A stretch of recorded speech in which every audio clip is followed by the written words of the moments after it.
teams and buenos tardes. I am here with Zoe, aka Hawaiian name Liki Liki. Oh yeah, Liki Liki. Okay, thanks for the loving. Alright, want to go hang out here or you can go down? It's up to you. Alright.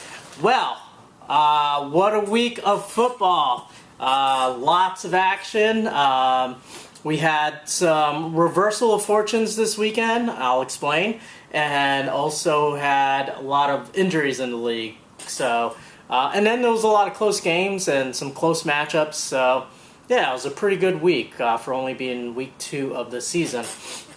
So, as far as the reversal of fortunes, we had a couple. For example, one was Camel Toe Killer, who was last week's points leader. This week, he was the low scorer with only 52 points. So from high to a low. Another one is one of last week's winners, Ninja Butt Rape, who is our last season's Pink Plate recipient. You know, he won last week, but over Beast Mode. But this week, he got destroyed by Beast Mode. So flip flop in fortunes there. And then, player-wise, Andrew Luck, last week's top scorer with 38 points. This week, he was very humbled by only having 11 points this week. So, just a lot of reversal of fortunes this week. And then there was a lot of injuries this week. There was like 20-something injuries. Some of the notable players, AP, Brendan Marshall got injured, sort of. Doug Martin, Jonathan Stewart, Arian Foster, Dante Moncrief, Tyler Lockett, Amir Abdullah, Jimmy Garoppolo, Danny Woodhead. So there's a lot of players that got hurt, and it's only week 2, so that made things rather interesting. But nonetheless, it was a good week of football, so yeah, let's get started with this week's recap. Pull up that primetime music and let's roll with it.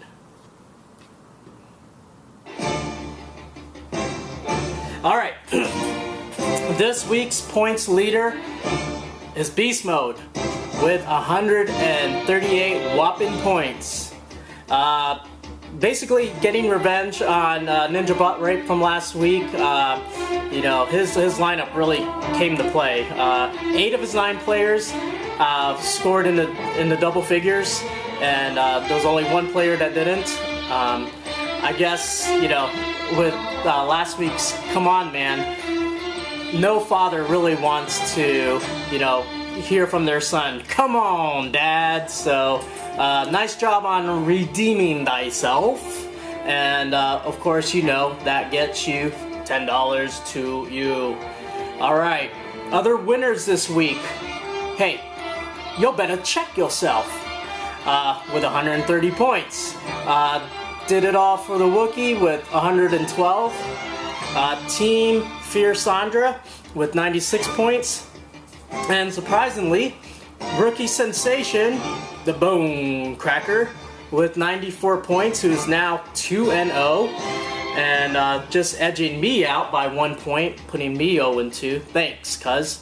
But anyways, moving on, another winner, another shocker, 2-0 is Never See It Coming. Really? 2-0? I guess I never saw it coming. Anyways, congratulations on that, on those teams winning. So, this week's scoring leaders, at number 1, Cam Newton with 32 points from Team Jacole All the Time. Number 2, Matt Forte, former Bear, now Jet from Beast Mode, had a really big weekend, scored 30 points. Matt Ryan would have been number 3, but Team Fear Sandra put him on the bench, so he don't count. So number 3 is Derek Carr, who had 27 points from Team Did It All for the Wookiee. Alright, so that wraps up this week's updates. Now, that brings us now to the Come On Man Not So Top 3 list. At number 3, it's a tie between the Jags getting destroyed by the San Diego Bolts. Wasn't even close of a game. What's going on with the Jags? You guys are 0-2 now. It was supposed to be a really good season. You got all the weapons you need. What the heck? Anyways, you guys got destroyed by the Chargers, so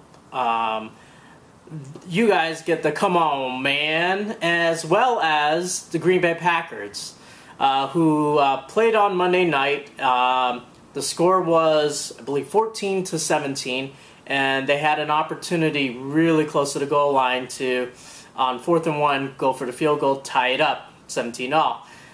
Instead, they decided to go for it on 4th and 1 and didn't get it. And were never able to score after that, and so they ended up losing by 3.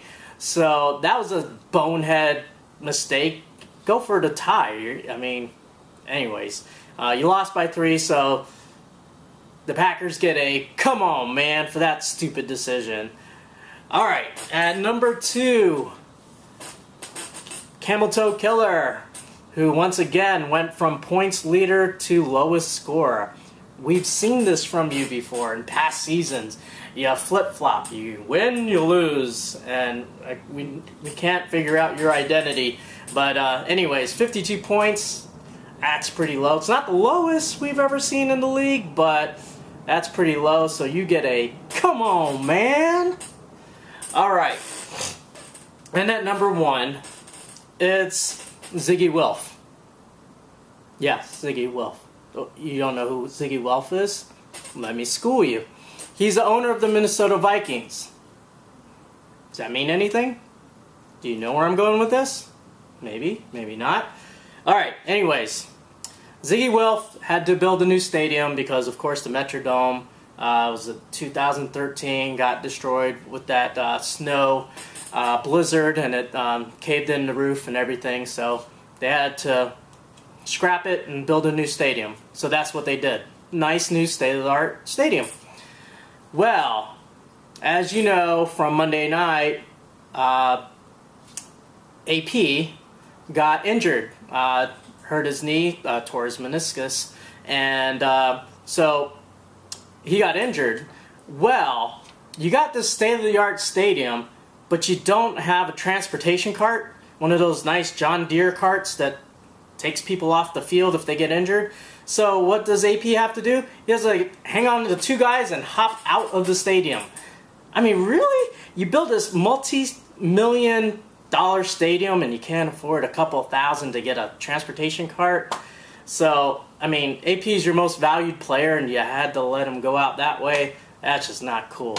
So, Ziggy Wilf, you get a huge come on, man!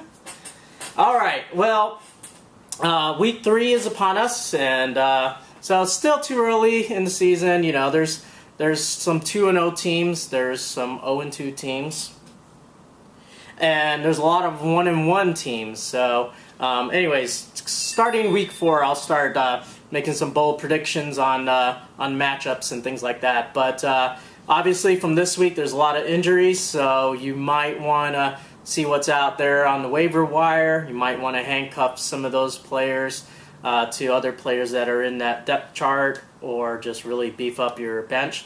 I think it's going to be a pretty tough season as far as injuries, so just kind of keep an eye on your players. Make sure you're not keeping somebody who's really not going to even stay in the rest of the year. And then, of course, you know, you can always trade. And so if you see somebody on somebody else's roster you want to try to make a trade for, propose it.